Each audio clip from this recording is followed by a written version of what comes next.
Baik. Bismillahirrahmanirrahim. Assalamualaikum warahmatullahi wabarakatuh. Waalaikumsalam warahmatullahi wabarakatuh. Alhamdulillah wa syukrillah wa la ilaha illallah wallahu akbar wa la haula wa la quwata illa billahil aliyyil azim. Alhamdulillah para pemirsa dalam acara Bisa Mapan Bincang Santai Menata Kehidupan, kita bersua lagi kali ini dalam insya Allah mudah-mudahan perbincangan-perbincangan dengan tema-tema yang menarik dari para narasumber, karena insya Allah narasumbernya menarik-menarik. Ya.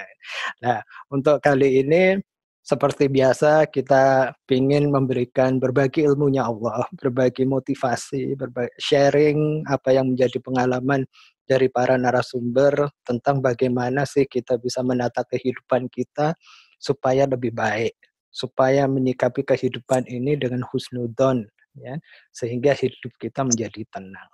Nah, pada sore hari ini tamu kita luar biasa nih, cakep ini orangnya ini, namanya Pak Firgianto. Subhanallah. Assalamualaikum Pak Firgi.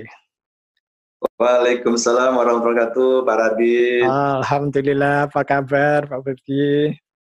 Alhamdulillah baik. Iya, semangat. Pak Radit. Amin, sama-sama Pak. Pak Firgianto ini para pemirsa sudah lama ini kenal sama saya juga, sahabat saya juga. Insya Allah beliaunya istiqomah luar biasa. Nanti bisa diceritakan juga keistiqomahannya beliau, baik itu di jalur dakwah maupun dalam kesehariannya. Sebelumnya saya perkenalkan dulu, ya, Pak Firgianto ini siapa, karena khawatirnya Pak Firgianto nanti pas jalan-jalan Pak Firgianto terus ketemu sama mereka, wah ini kan yang dulu pembicara ini Pak Firgianto. Supaya lebih kenal sahabat-sahabat semuanya, Pak Firgianto ini nama lengkapnya adalah Pak Firgianto Budi Prabowo, atau panggilannya sekarang Abi, ya. Kalau saya dulu manggilnya Pak Firgi soalnya, sekarang Pak Abi. Pak Abi ini luar biasa, beliaunya menjadi Managing Director PT Naura Safir Gemilang, konsultan manajemen dan keuangan syariah. Subhanallah. Makanya untuk perbincangan kali ini mudah-mudahan apa yang akan beliau sampaikan itu sangat menarik untuk kita bahas. Tema yang akan kita angkat pada sore hari ini insya Allah berkaitan sama yang seringkali para pemirsa ataupun jamaah sekalian alami dalam kehidupan keluarga. Kadang-kadang yang kita nggak lepas dari yang namanya kematian. Ya. Ada kehidupan, ada kematian, ada kesenangan, ada kesedihan. Apalagi sekarang, alhamdulillah ya Pak Firji, kita semuanya Allah uji. Mudah-mudahan ini insya Allah ujian saja ya. Dengan datangnya salah satu makhluk Allah yang nggak kasat mata, tapi luar biasa dampaknya. Itu kayak sentilan buat kita ya, dengan adanya pandemi ataupun COVID ini. Ya. Tapi banyak sebetulnya hikmah di balik itu semua. Memang banyak kalau dilihat orang-orang di luaran yang meninggal dan sebagainya, keluarganya bersedih dan sebagainya. Makanya sore hari ini kita ingin berbagi sedikit pengetahuan tentang waris. Tapi sebelumnya ada baiknya kita kenal lebih dalam juga tentang Pak Firgi ini. Pak Firgi bisa ceritakan apa Pak Firgi sendiri maupun aktivitasnya harian sebagai apa saja, walaupun tadi sudah saya sempat sampaikan supaya lebih kenal, lebih dekat dengan para pemirsa. Monggo Pak Firgi. Baik, Assalamualaikum warahmatullahi wabarakatuh. Salam kenal, selamat kepada para pendengar Bincang Santai Menata Kehidupan ya Pak Radit. Betul. Terima kasih sudah banyak diundang dalam acara hari ini oleh Pak Radit yang luar biasa ini. Ini sahabat saya, sahabat surga ini insya Allah begitu. Amin. Di dunia berjamaah, di akhirat juga berjamaah. Amin. Jadi perkenalkan, nama saya Firgianto Budi Prabowo. Anda bisa memanggil saya, kawan-kawan bisa memanggil saya dengan nama Abi saja, supaya lebih akrab. Meskipun panggilannya juga ada namanya Firgi. Tapi cukup panggil Abi aja, biar lebih akrab gitu ya. Dan sehari-hari saya berdomisili di Sidoarjo dengan profesi sebagai katakanlah pejuang syariah dan wakaf. Jadi kita ini konsultasi mengenai manajemen dan keuangan syariah. Jadi kami memberikan beberapa pelatihan-pelatihan kepada kantor, instansi, organisasi, atau komunitas terkait dengan pengembangan skill dari SDM dan juga tentang keuangan syariah. Karena perusahaan-perusahaan ini pasti membutuhkan mendevelop bagaimana SDM-nya menjadi lebih terampil dan lebih berkualitas. Di samping itu, mereka juga harus mempunyai kemampuan atau pengetahuan tentang bagaimana hijrah menuju ke keuangan yang syariah. Wah, itu. Jadi kalau saya berikan training, Pak Radit, saya selalu disipin dengan unsur-unsur dakwahnya. Jadi kalau memberikan pelatihan-pelatihan, karena ini syariah basisnya, pasti ada unsur-unsur dakwahnya di dalamnya. Betul. Jadi kami bekerjasama juga dengan beberapa kawan, dan saya berkoalisi, berduet dengan istri gitu ya. Selalu kita berdua bersama-sama, kemana-mana bersama-sama. Dan terakhir kami menjadi pembina di UMKM Sidoarjo. Kami memberikan beberapa pelatihan terkait dengan pelayanan prima, kemudian digital marketing, dan hijrah ke keuangan syariah. Dan dengan Pak Radit kita ketemu di HMC ya Pak ya, di Jabbers Moms Community, jadi dengan ibu-ibu Jabbers dari Sidoarjo. Sekilas itu informasinya yang mungkin bisa saya sampaikan. Jadi nanti kalau ketemu di daerah Sidoarjo, saya tinggal di Pondok Mutiara Regency, sekitar tol itu. Jadi bisa say hello dengan saya. Tapi karena sekarang ini musimnya pandemi COVID, jadi saya selalu pakai topeng, pakai masker. Iya benar. Jadi Batman ya Pak ya. Ya. Alhamdulillah ya, makasih pengantarnya Pak Virgi. Jadi luar biasa ya, insya Allah. Tadi saya juga sudah sempat berbincang-bincang juga sama Pak Virgi. Insya Allah kita pun untuk dakwah, untuk syariah ya, kita nantinya harapannya ada program-program lanjutan yang nantinya kita bisa sharing. Apalagi tadi Pak Virgi sudah sampaikan bahwa background beliau ada di keuangan syariah juga, ya kan? Ada di juga manajemen, konsultan manajemen. Subhanallah, banyak yang bisa kita gali sama-sama sehingga mudah-mudahan menjadi manfaat buat semua. Sekarang kita kembali, amin. Pak Virgi, amin. Sekarang kan kita masuk dulu ke kondisi yang ada di negeri kita tercinta saat ini. Allah hadirkan seperti tadi saya sampaikan, COVID-19 atau pandemi atau wabah ini sebetulnya kalau dari Pak Virgi sendiri kan dampaknya ini kan banyak ya Pak ya, baik dari sisi ekonomi, terutama yang kita ingin bahas temanya pada sore hari ini, pada keluarga, ada yang keluarga yang sampai di berita-berita di media dan sebagainya merasa bahwa ini keluarga saya sudah wafat, tapi kok sebetulnya kayaknya sih bukan karena COVID, tapi terus bentrok dengan pihak rumah sakit, menyalahkan pemerintah dan sebagainya. Masya Allah.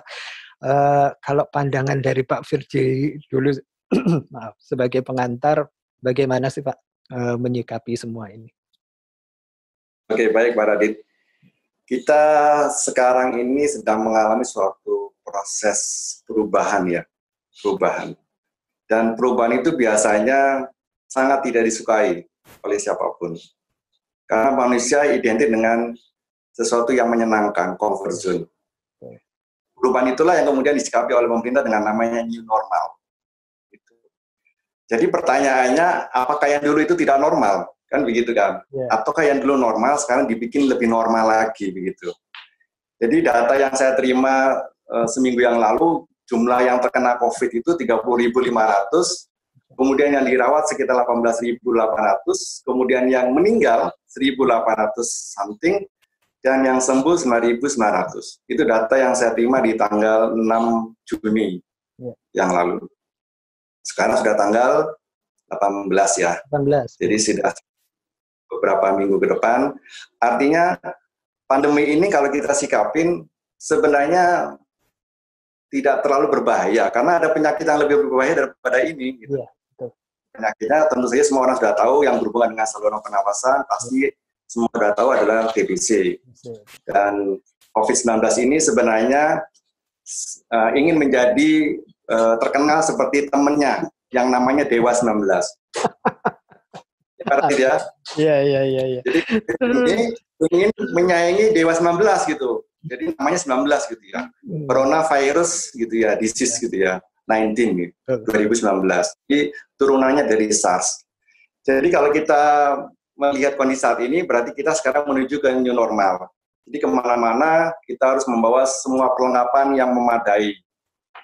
Seperti masker gitu ya, kemudian mungkin pakai kacamata, mungkin ada yang pakai sarung tangan dan sebagainya.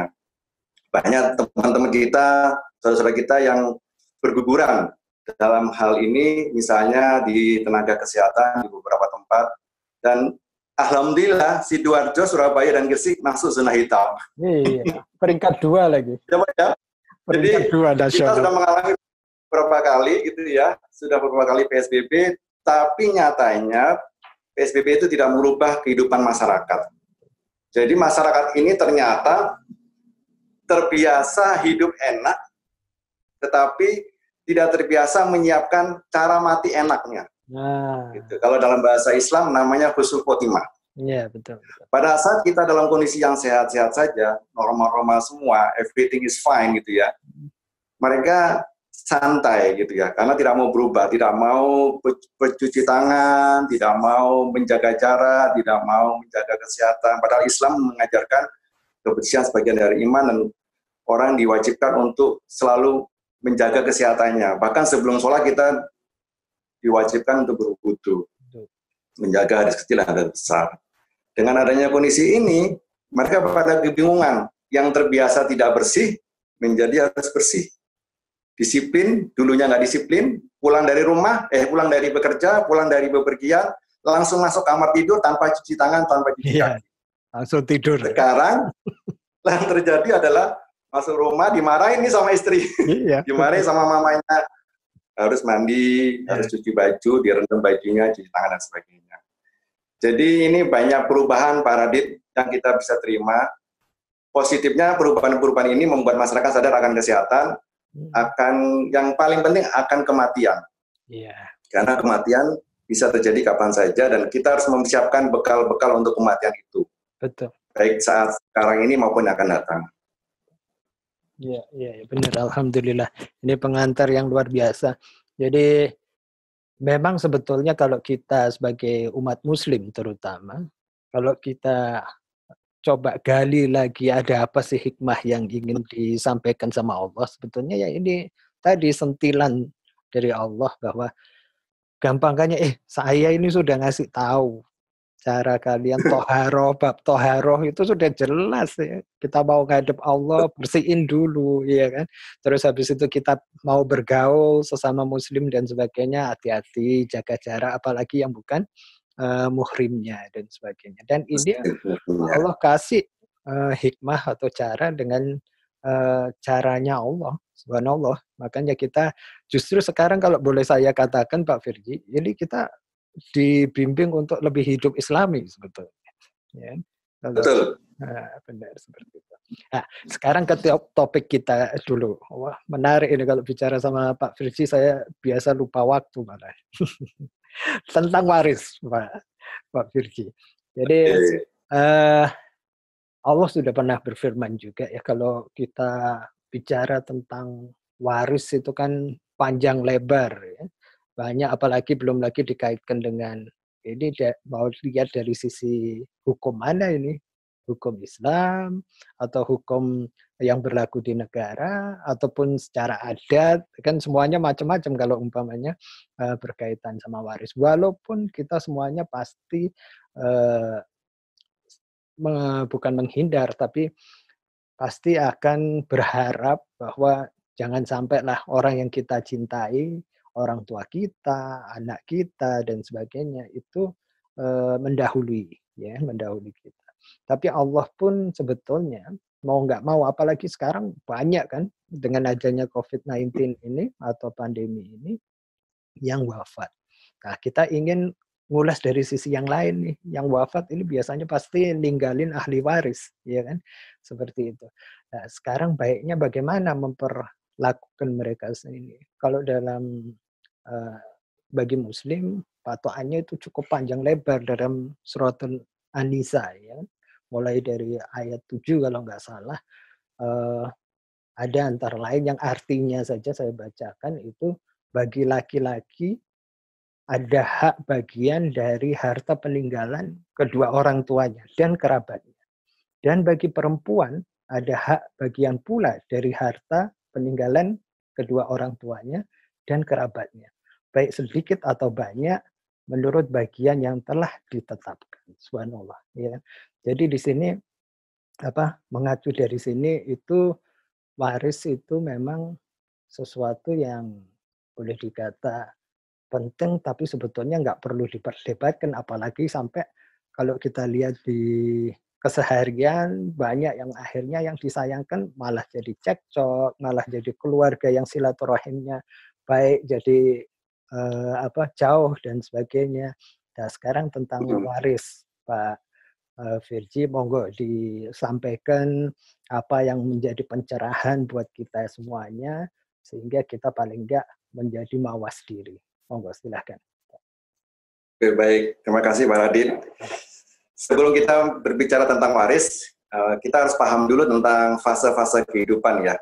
Manusia punya fase kehidupan adalah dia dari mulai sekolah, bekerja, menikah, kemudian pensiun atau menikmati hari tua dan meninggal. Jadi kita ini memiliki beberapa fase. Di dalam fase-fase itu dari mulai kita sekolah sampai kita pensiun dan akhirnya kita tutup usia, itu ada beberapa risiko.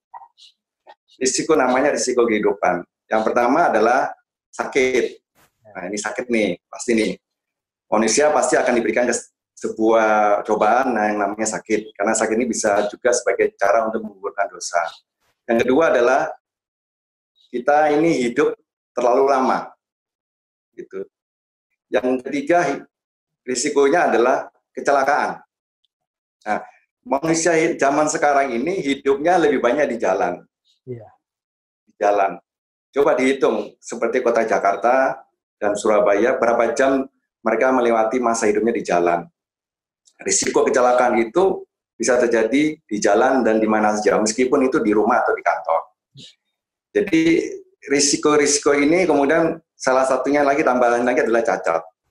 Jadi kita ingin menjelaskan kepada masyarakat luas, khususnya kaum muslim, bahwa manusia mempunyai fase, sekarang kita ini adalah di fase hidup sebelum kematian. Jadi ada hidup sebelum hidup, gitu ya. Hidup sebelum hidup, hidup sebelum mati, dan hidup sudah mati. Jadi kalau kita bicara warisan, kita ngomongnya di fase kedua nih, hidup sebelum mati, gitu ya. Jadi ujungnya adalah prosesnya adalah meninggal tutup usia tadi itu. Kami mempunyai topik namanya 3W Pak Radit. 3W ini singkatan dari pertama warisan, kedua wakaf, ketiga wanita. Kenapa warisan di depan? Karena warisan ini hukumnya wajib. Ada di surat An-Nisa ayat 11-12, itu tentang pembagiannya. 13 tentang ganjarannya di surga, 14 adalah tentang ancamannya, kekal selamanya di neraka. Jadi hitung-hitungannya tentang bagian-bagian warisan ada semua di surat An-Nisa 11 dan 12. Jadi panjang banget tuh suratnya. Yang kedua adalah hukumnya untuk wakaf adalah sunnah. Nah, sunnah ini ada di hadis riwayat Muslim, di mana bekal akhirat itu ada 3, kan? Doa anak yang soleh, sedekah jariah, dan ilmu yang bermanfaat. Pak Radit hari ini sedang men-sharingkan ilmu yang bermanfaat nih. Jadi beliau sedang memberikan tabungan akhirat nih, gitu. Dan kalau teman-teman mengamalkan ini semuanya, ini bisa menjadi tabungan akhiratnya buat Pak Radit selaku pembina di acara ini. Yang ketiga adalah wanita. Wanita ini harus paham gitu loh tentang warisan terutama dan wakaf. Karena apa?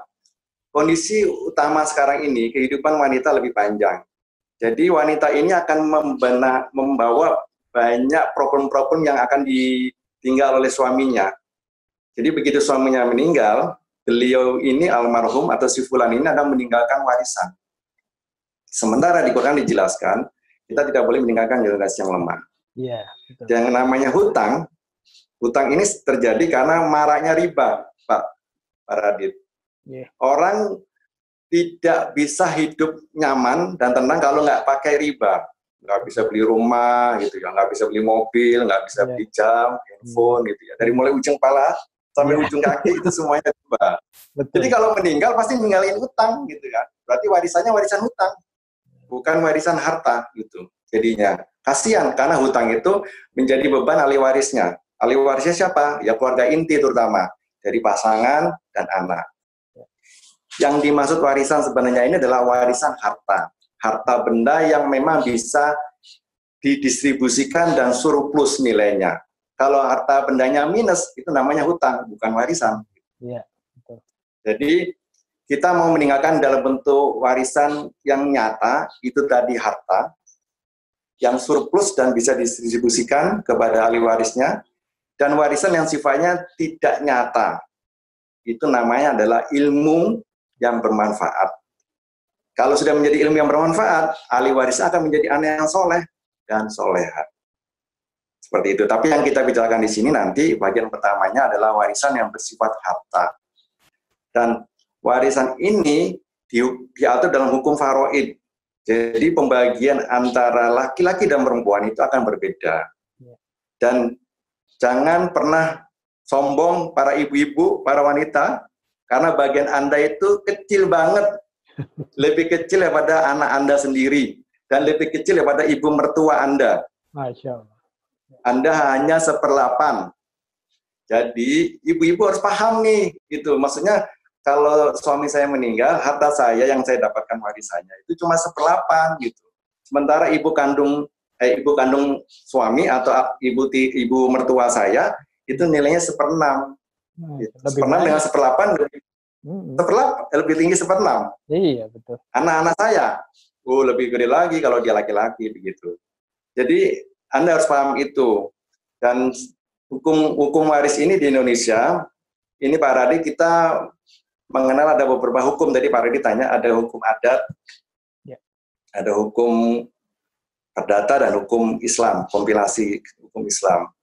Kalau hukum adat ini biasanya terjadi di beberapa daerah, seperti yang paling sering itu adalah di Bali. Di Bali itu menganut adat matrilineal. Gitu ya. Jadi wanita itu, patrilineal. Wanita itu hampir tidak berharga gitu. Sehingga kalau mereka itu meninggalkan sesuatu, wanita tidak dapat nih. Kemudian di Batak itu juga pakai hukum adat. Di Padang juga. Gitu. Kalau di Jawa ini pakai hukum patrilineal ya. Jadi kita ini laki-laki mempunyai kekuasaan. Jadi kalau yang meninggal Muslim, seyogyanya harus pakai hukum Islam.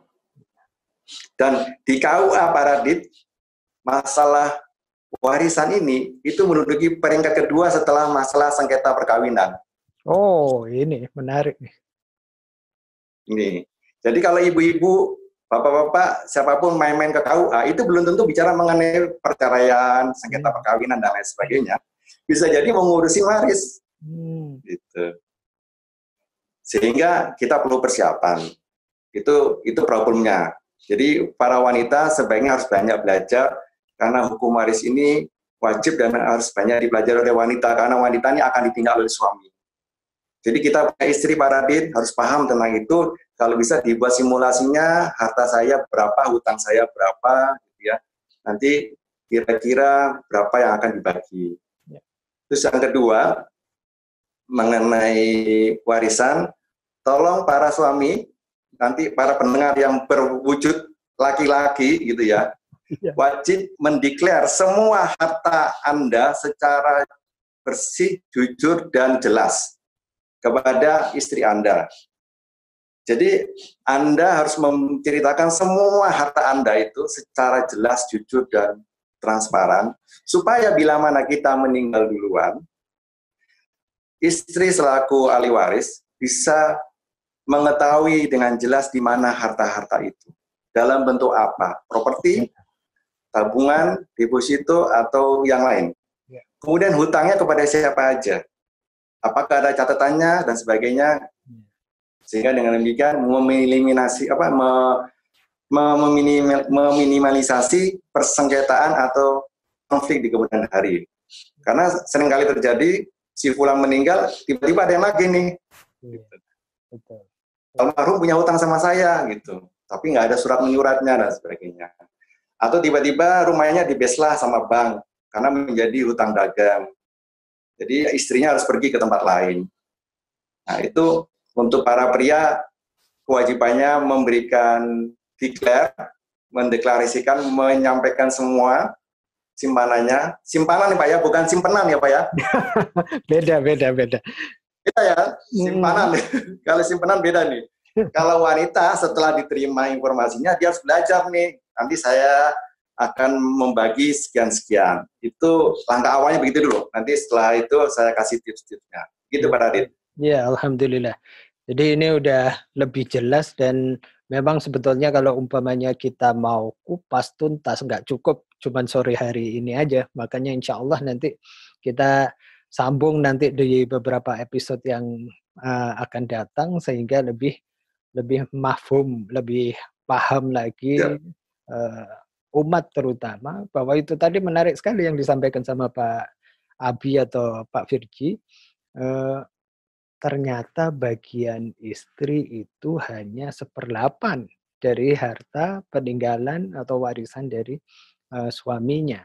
Nah, yang terjadi sekarang pada umumnya, terutama kita-kita yang ada di Jawa atau di Indonesia pada umumnya, suaminya meninggal, istrinya, hartanya ke istrinya, kan seperti itu anunya, apa yang ada. Makanya kalau memang kita pengen menggali lebih dalam, memang kita harus tanya pada yang ahli atau yang paham. Nah, ini salah satu, mudah-mudahan ini menjadi satu pencerahan ilmu juga di sini.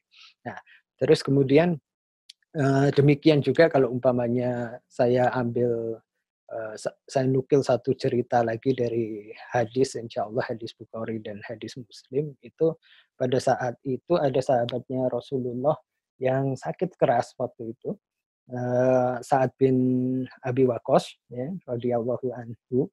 Itu beliaunya tanya sama Rasulullah. Rasulullah sudah pada saat itu juga melaksanakan haji wada sebetulnya, tapi dengar sahabatnya ini sakit. Jadi Rasulullah menyempatkan untuk berkunjung ke Sa'ad bin Abi Waqqas.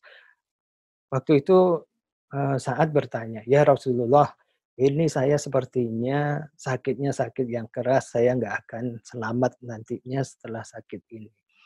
Saya ingin menanyakan," katanya Sa'ad bin Abi Waqqas.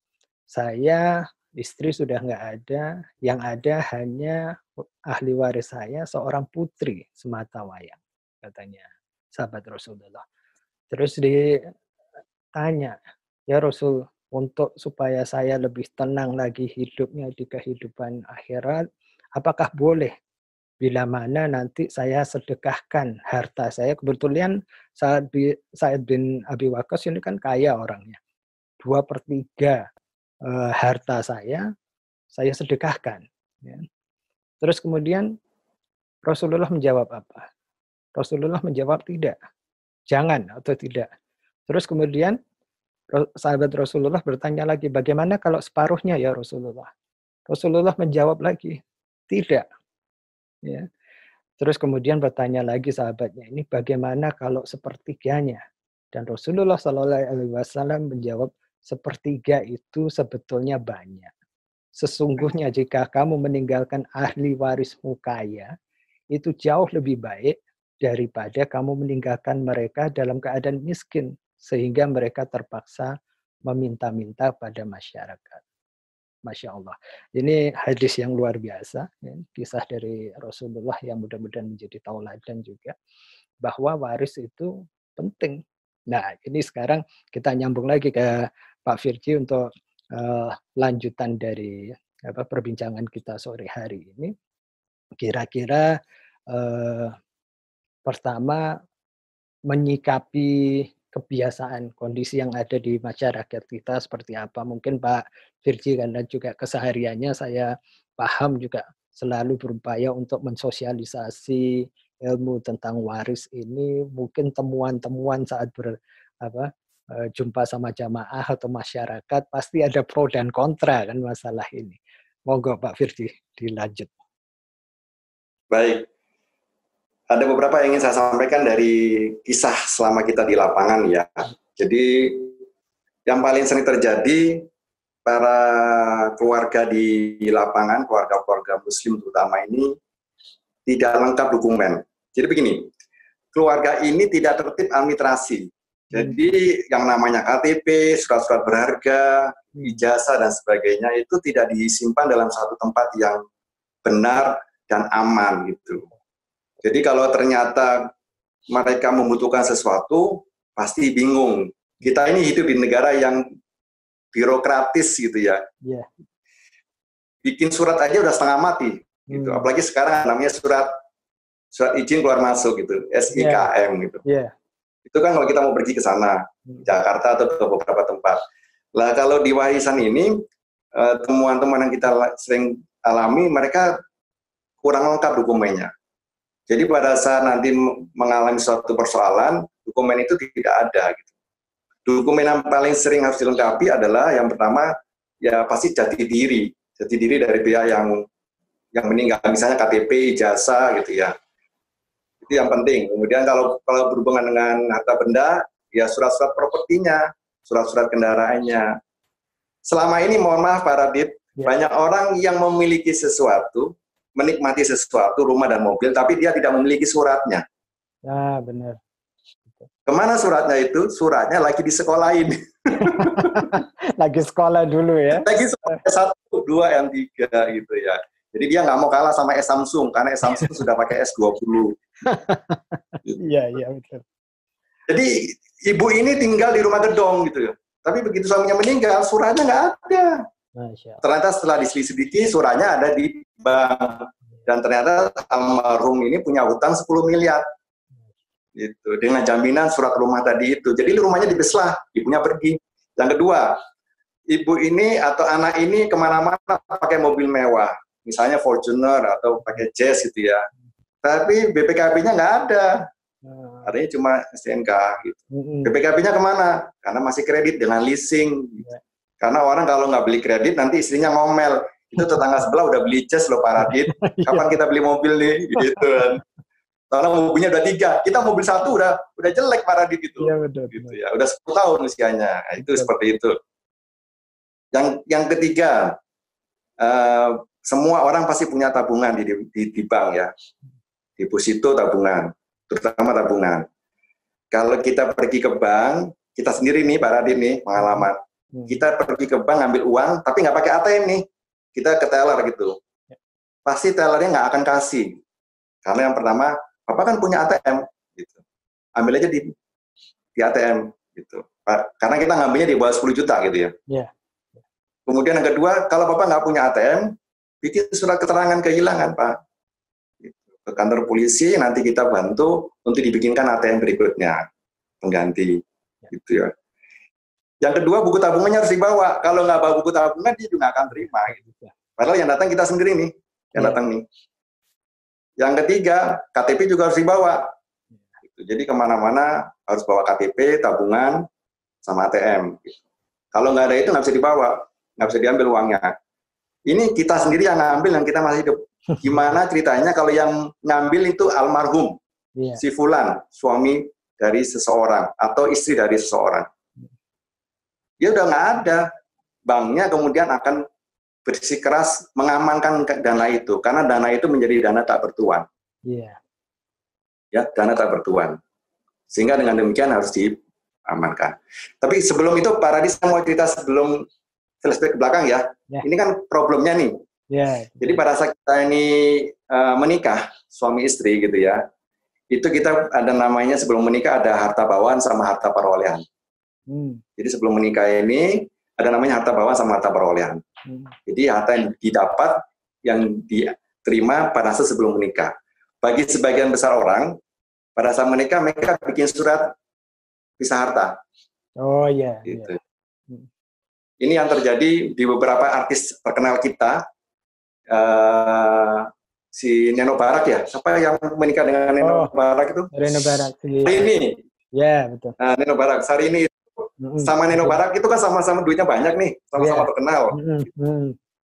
Pasti dia bikin surat pisah harta. Si Syahrini bawa uang berapa, hartanya apa aja, Neno Barak juga bawa apa aja. Gitu. Tapi pada umumnya kita menikah itu dalam kondisi yang belum sempurna, belum mapan, jadi kita menjadi harta bersama. Di Islam itu namanya harta bersama, jadi harta bersama. Meskipun yang bekerja istri itu menjadi harta bersama, meskipun yang bekerja suami juga menjadi harta bersama. Jadi kalau harta bersama itu kalau sudah menjadi harta bersama, meskipun yang mendapatkan harta itu misalnya rumah itu didapat dari harta istri, gitu ya, itu juga menjadi hak suami. Tapi suami kalau menjual harta itu harus minta izin istri, di notaris harus ada izin istri. Begitu sebaliknya, rumah itu kalau dijual, meskipun harta bersama, harus ada izin dari persetujuan dari pasangannya. Gitu. Kemudian harta bersama ini dalam perjalanannya akan tumbuh banyak, gitu ya. Insya Allah begitu berkah. Dan akhirnya salah satu dari pemilik harta itu, apakah itu laki atau perempuan, meninggal. Kalau sudah meninggal, harta bersama itu menjadi harta tak bertuan. Tak bertuan ya? Kenapa menjadi harta tak bertuan, para pemirsa, para pendengar semuanya? Karena harta tak bertuan ini telah ditinggal pemiliknya, yang mana pemiliknya itu masih punya kewajiban yang namanya hutang dan wasiat kalau ada. Jadi kalau sudah dikurangi hutang dan wasiat, baru itu namanya harta yang bisa dibagikan ke ahli waris. Nah, masalahnya harta-harta itu yang tadi saya ceritakan di depan, problem-problemnya, harta itu banyak yang tidak punya surat, PKB-nya nggak ada, sekolah, kemudian SHM-nya, surat hak miliknya juga nggak ada, digadaikan, kemudian depositonya banyak di bank, tapi istrinya nggak tahu berapa jumlahnya depositonya, gitu. Di bank mana lagi, apalagi. Iya. Benar. Betul, jadi kalau ditanya sama bank, Bapak almarhum punya deposito di sini, berapa jumlahnya, suratnya mana, nggak tahu saya. Jadi ini problemnya sangat pelik banget, sangat pelik karena proses-proses yang terjadi di pengadilan agama, terutama di KUA ini, bicara mengenai kasus-kasus tadi itu. Jadi kami berusaha untuk menyadarkan para wanita, karena wanita ini menjadi subjek juga sekaligus objek ya, dari persoalan hidup yang namanya warisan ini, Pak. Dan kenapa wanita? Karena wanita ini dijelaskan secara detail di surat An-Nisa. An-Nisa itu kan wanita. Berarti karena ini An-Nisa, wanita harus paham betul, lebih paham daripada laki-laki. Dan harus lebih menguasai ilmu ini. Ternyata wanita itu untuk ilmu ini sangat blank, sangat lemah. Yang memikirkan bagaimana kehidupan saat ini aja, tapi tidak pernah memikirkan kehidupan setelah nanti, kehidupan setelah kematian. Betul. Jadi saya ulangi lagi Pak Radit, jadi problemnya banyak sekali berhubungan dengan dokumen. Tadi yang paling penting kita harus tertib administrasi.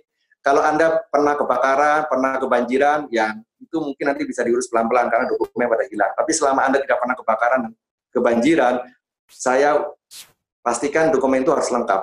Gitu. Dan di mana tempatnya? Sediakan lemari khusus dong, tas khusus, ini dokumen semua. Harus jelas gitu. Jelas gitu. Jadi istri, anak semua tahu begitu. Jangan disembunyikan. Iya, benar. Wah, ini luar biasa ini masukannya ini. Karena kebanyakan memang di negara kita atau rakyat kita memang setahu saya juga hartanya itu harta bersama yang tadi dijelaskan oleh Abi, ya. Terus kemudian juga jarang malah yang saya tahu atau mungkin ya untuk kalangan tertentu seperti tadi selebritis atau apa yang pisah harta kan. Nah, ini sehingga banyak memang pada saat saya jadi diingatkan secara nggak langsung oleh Pak Virji juga pada saat orang tua meninggal, ayah meninggal waktu itu juga ibu lumayan saya kawal bersama adik untuk mengurus surat-surat karena ya itu tadi mungkin belum aware, belum paham bahwa surat-surat itu harusnya dijadikan di satu tempat yang mana tahu kalau umpamanya ada resiko sewaktu-waktu kita nggak tahu kapan kita dipanggil oleh Allah, keluarganya nggak kebingungan. Nah, ini yang jadi yang jadi catatan penting ini saya pikir buat pemirsa semuanya. Terus apa lagi yang bisa dibagi Pak Virji untuk kawan-kawan pemirsa di sini? Oke, selanjutnya kita harus namanya mempunyai prinsip bukan hanya mencari harta, Pak. Kalau mencari harta di mana-mana udah wajar, udah biasa gitu ya. Udah biasa. Menumpuk apalagi sudah biasa. Karena korupsi juga semuanya menumpuk gitu ya. Menumpuk harta gitu korupsi. Yang paling penting adalah kita melestarikan. Melestarikan. Kalau melestarikan, harta generasi pertama masuk ke generasi kedua, ketiga, keempat tidak pernah berkurang. Itu prinsipnya. Malah bertambah. Ini kenapa? Mohon maaf, kaum non-pri, itu generasi kedua, ketiga, keempat itu pasti lebih kaya daripada generasi pertama. Iya. Karena mereka punya cara. Betul. Punya cara melestarikan hartanya supaya kalau saya meninggal, generasi kedua, tiga, empat itu lebih kaya daripada saya, lebih sukses, lebih mampu. Meskipun nanti kita nggak tahu, mungkin mereka tidak mampu mengelola dananya, sebagainya terjadi lapse. Itu di luar urusan. Jadi pelestarian harta itu penting karena ini berhubungan dengan warisan. Sehingga kalau udah bisa bicara mengenai pelestarian harta, konotasinya hubungannya adalah mengurangi seminimal mungkin hutang. Gitu. Kalaupun punya hutang, harus sebanding dengan asetnya atau biaya-biaya yang dibebankan di kemudian hari. Gitu. Karena kita ini negara Indonesia aja sudah punya hutang sekian banyak gitu ya. Apalagi COVID ini kan ada indikasi permainan dari WHO dan itu negara-negara paman Sam itu dia akan jualan vaksin tuh Bill Gates itu.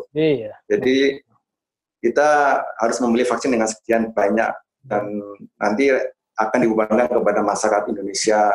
Kemudian pemerintah sudah tidak lagi mampu membiayai para korban-korban COVID-19 gitu ya. Jadi semua dibebaskan gitu. Terus yang lagi marak sekarang ini Pertalite sama Premium mau dihapus, Pak, gitu. Nah, ini. Nah, itu. Bisa rame nih. Ini. Benar. Ya Allah.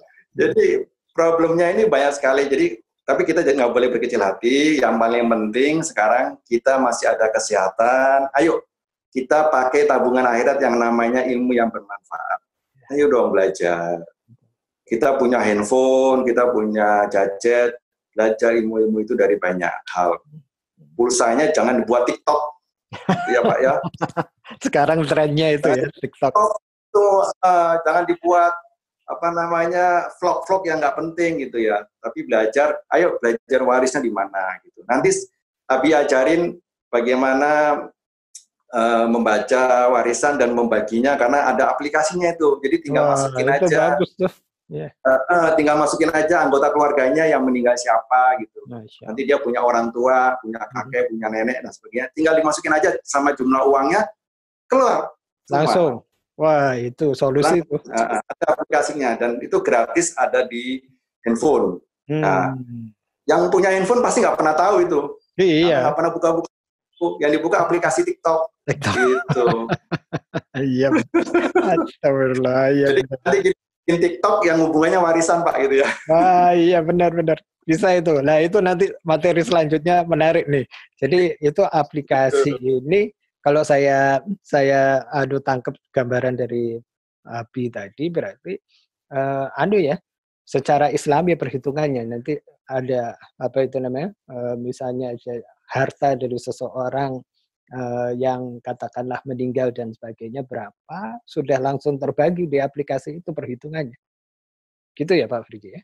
Wah, ya, jadi aplikasinya ini banyak sekali macamnya, tapi judulnya adalah menghitung waris secara hukum Islam atau faraid namanya. Yeah. Jadi nanti kita tinggal memasukkan yang meninggal laki-laki atau perempuan. Kalau yang meninggal laki-laki berarti dia punya istri. Gitu.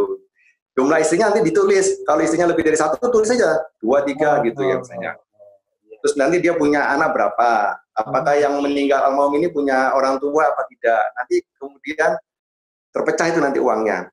Tapi yang paling penting, kalau menghitung itu mudah, ada aplikasi. Yang paling sulit, kita memetakan menginventarisasikan berapa hartanya, Nah, gitu. itu yang Secara real, betul. rumahnya berapa, di mana aja, suratnya ada enggak, nilainya berapa, mobilnya berapa, dan sebagainya. Jadi kalau kita menghitung pembagiannya gampang karena ada aplikasinya, tapi yang paling sulit menghitung uangnya. Iya, benar. Jadi penting sekali data, kejelasan data itu penting sekali. Iya. Penting. Benar. Nah ini, pemirsa sekalian, ada yang menarik. Mungkin di kajian selanjutnya kita bisa bahas beberapa tema. Malah ini saya lihat Pak Virgi luar biasa menjelaskannya. Mulai dari, saya pikir menarik juga karena ada teman-teman saya juga Pak Virgi yang sampai sekarang, walaupun kita sudah seusia sekarang, katakanlah saya lebih senior dari Pak Virgi, itu teman-teman belum paham juga perhitungan secara Islami waris itu seperti apa. Nah ini jadi satu materi yang menarik juga. Yang penting tadi bahwa apa yang disampaikan Pak Virgi itu sangat penting, selain masalah dokumentasi, juga bahwa waris ini harus dipahami oleh kaum nisa atau kaum wanita, subhanallah.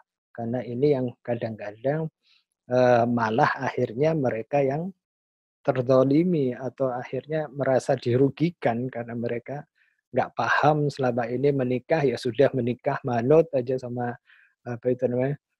suami dan sebagainya.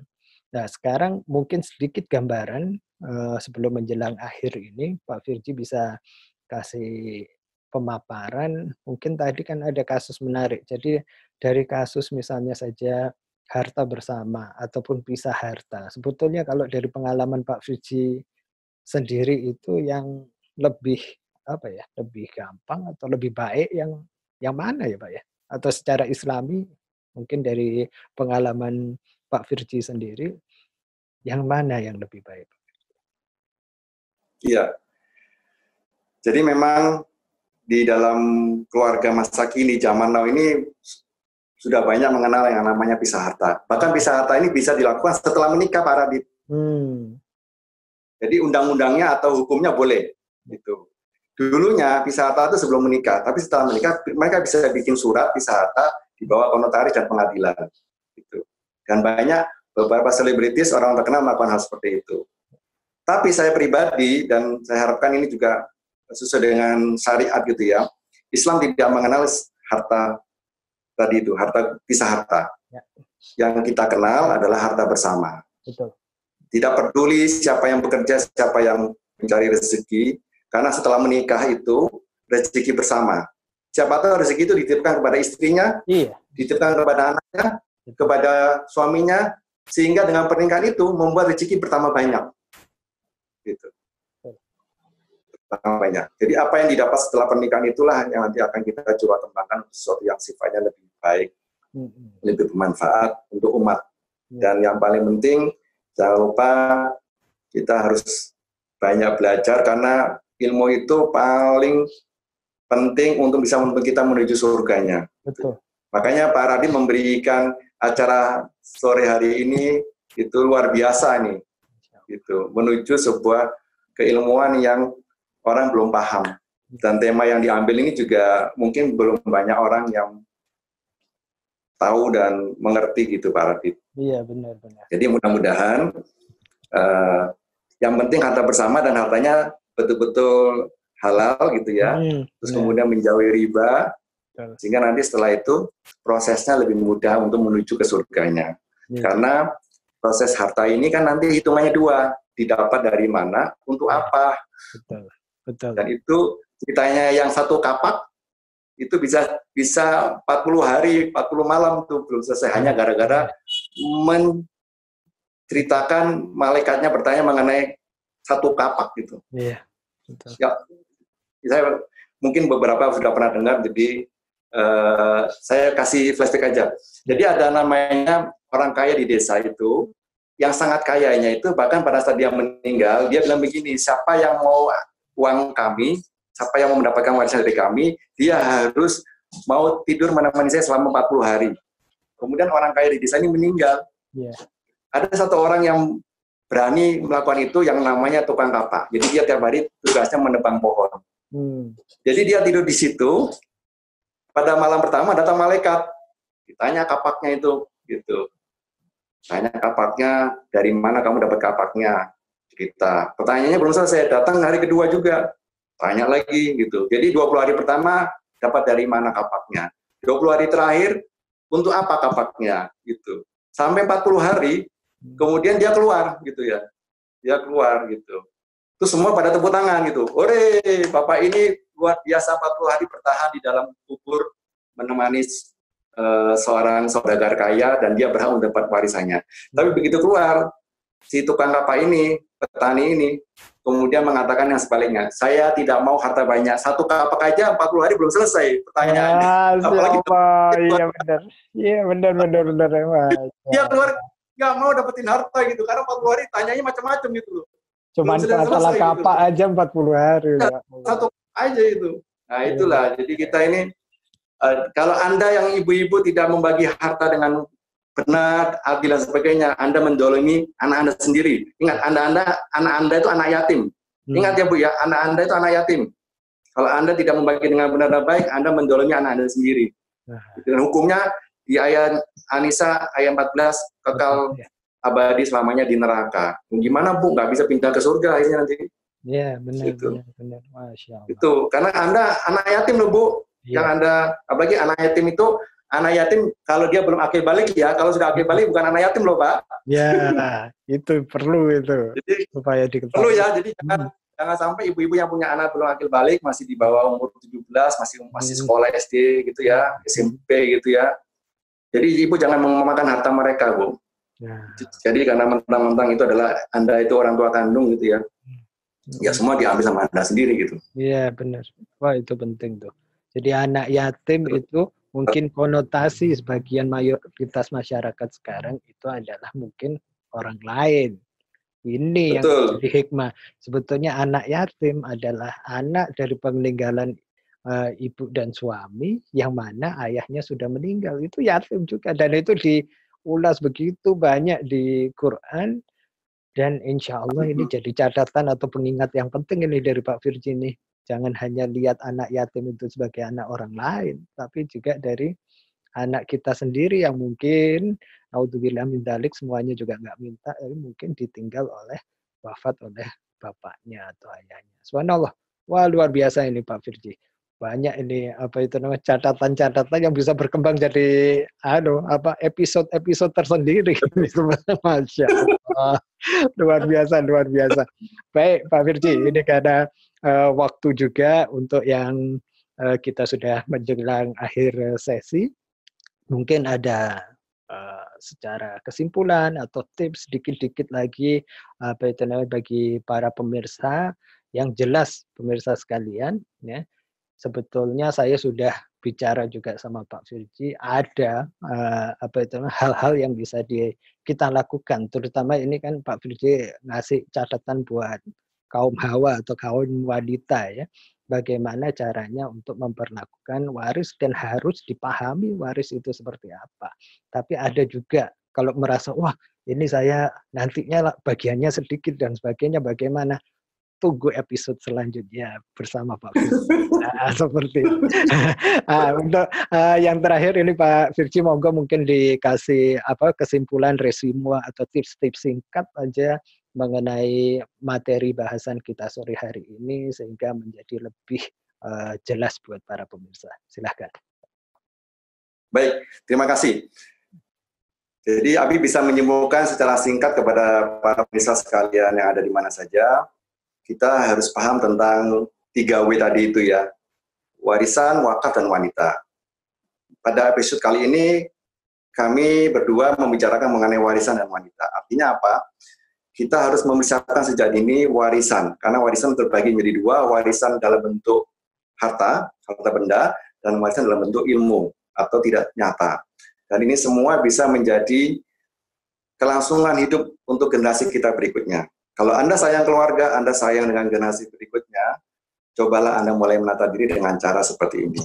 Dan kalau kita berbicara harta, ingat harta ini ditanya dua, datangnya dari mana dan keluarnya untuk apa.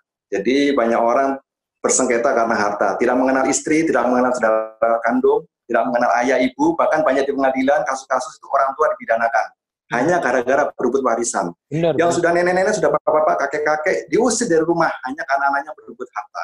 Belum lagi nanti yang bunuh-bunuhan antar saudara kandung, gitu ya. Hanya uang sepele, gitu ya. Dan itu sangat tidak worth it, gitu ya, untuk diperebutkan. Nah, oleh sebab itulah untuk menangani semua ini kita kembali lagi ke jalan yang benar, gitu ya. Ihdinas siratal mustaqim, gitu ya. Jadi kalau kita bicara harta, salah satu caranya adalah kita mulai perbanyak sedekah. Karena sedekah ini bisa menyelesaikan banyak masalah, kecuali kematian. Itu kata-katanya Ustadz Yusuf Mansur, gitu ya. Benar. Pernah dengar gitu ya. Yang saya pernah baca dan saya pernah dengar. Kalau bicara harta, kita bicara mengenai sedekah. Sedekah itu tidak perlu harta gitu, bisa jadi dengan ilmu seperti yang sedang kita lakukan bersama Pak Radit. Kalau Anda mau sedekah dengan harta, itu bisa dalam bentuk infak, wakaf, dan zakat. Itu kalau dalam bentuk harta. Nanti kita akan bicara mengenai wakafnya. Gitu. Dengan harta ini, dengan bersedekah gitu ya, apapun Anda bisa sedekahkan. Misalnya Anda sedekah untuk memberikan makan kepada orang-orang di pinggir jalan setiap hari 1 orang atau 2 orang. Memberi makan kepada kucing-kucing yang kelaparan di kampung-kampung gitu ya. Banyak kucing-kucing yang nggak bisa makan, Anda kasih dia makanan gitu. Dan sedekah ini bisa menyelesaikan banyak masalah. COVID-19 ini akan membuat orang tersadar bahwa ternyata kita bisa hilang dari bencana, kita bisa lepas dari bencana karena kita mempunyai kemampuan dalam hal sedekah. Allah memberikan perlindungan untuk orang-orang yang ahli sedekah. Selain kita juga melaksanakan hukum-hukum yang wajib dalam sholat 5 waktu dan sebagainya. Tapi sedekah ini penting gitu ya. Dan orang diuji dari harta bendanya. Warisan ini ujian nih, warisan ini ujian, COVID-19 juga ujian karena dia meninggal. Semua orang tidak terima dengan kondisi seperti ini. Gitu ya. Jadi mudah-mudahan pesan kami kepada para pemirsa, marilah kita bermuhasabah, mengintrospeksi diri, bekal apa yang kita bawa di akhirat sudah cukupkah? Ilmu agamanya sudah cukupkah ilmu agamanya? Baca Al-Quran 1 jam, dengan baca WhatsApp 10 jam, mampu 10 jam. Al-Quran 1 jam nggak mampu, 1 juz apalagi gitu ya. Padahal kalau baca Facebook, Instastory, Instagram, dan WA itu luar biasa gitu. Main di laptop, orang kerja mampu berjam-jam. Tapi Anda kerja untuk dunia. Nggak ada manfaatnya kalau nggak diimbangi dengan seperti itu. Jadi mudah-mudahan acara yang singkat ini Abi bisa memberikan banyak manfaat kepada para pemirsa dan mudah-mudahan ini menjadi sebuah bekal kita semua untuk tabungan akhirat ke depannya. Begitu Pak Radit. Iya, terima kasih banyak Abi atau Pak Firji. Ini luar biasa memang. Jadi seperti saya tadi sampaikan juga sebetulnya banyak sisi-sisi karena saya sampaikan di depan tadi. Saya sebetulnya perjalanan Pak Firji kurang lebihnya cukup panjang dengan saya, jadi paham. Ada juga nanti kita bisa buat testimoni nanti. Tadi yang terakhir Pak Firji atau Abi sempat sampaikan bahwa pentingnya sedekah. Dan beliaunya ini saya tahu, beliaunya adalah pelaku sedekah dan luar biasa testimoninya dulu yang belum dibagi di sini. Nah, penasaran kan nanti episode selanjutnya. Demikian juga bahwa beliaunya beriadah yang saya paham, dia mencoba diri atau memaksakan bahkan dirinya untuk lebih dekat dengan Quran di tempat kerjanya, ngajak teman-teman rekan-rekan kerjanya, dan subhanallah saya diceritakan testimoninya menjadi satu booster buat omset di perusahaannya. Tapi itu nanti lain kali. Makanya terus tetap ikuti insya Allah episode-episode yang kami cuman nawaitukan, niatkan untuk menjadi motivasi buat semuanya. Demikian mungkin sore hari ini. Terima kasih banyak Abi atau Pak Firji atas sharing ilmunya. Mudah-mudahan menjadi manfaat buat semuanya dan tentunya ini sangat menarik ya. Mudah-mudahan dari ini menjadi jariah ilmu juga terutama buat Pak Firji, menjadi keberkahan buat keluarga, juga istri, ya.